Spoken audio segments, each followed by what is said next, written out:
আওয়াজ শুনে মনটা ভরল না।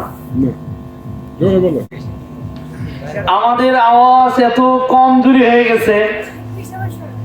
এই আওয়াজ কমজোরি হওয়ার কারণে সারা পৃথিবীতে মুসলমান নির্যাতিত। মুসলমান জাতি হলো বাঘের জাতি। কি বাঘের জাতি। তাদের আওয়াজ, হুঙ্কার সবকিছু বাঘের মতো হবে। দেখবেন বাঘ যখন শিকার করে আওয়াজ গর্জন কম দেয় বেশি দেয়, বেশি দেয়। গর্জন যত বড় তার হুঙ্কার যত বড়, তার থাবাটাও তত বড়। তাকে দেখে ভয় করে কি বেশি।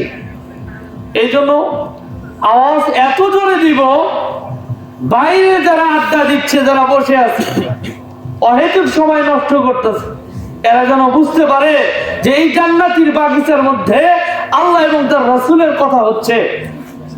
সবাই যেন বুঝে এখানে আসতে পারে, সবাই যেন আমাদের আওয়াজ কি শুনতে পারে।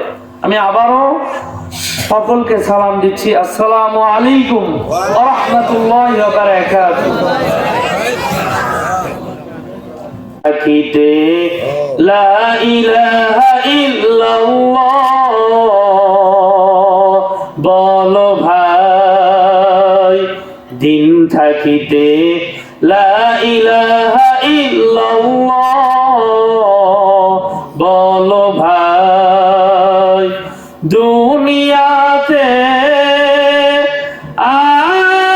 আখিরাতে, দুনিয়াতে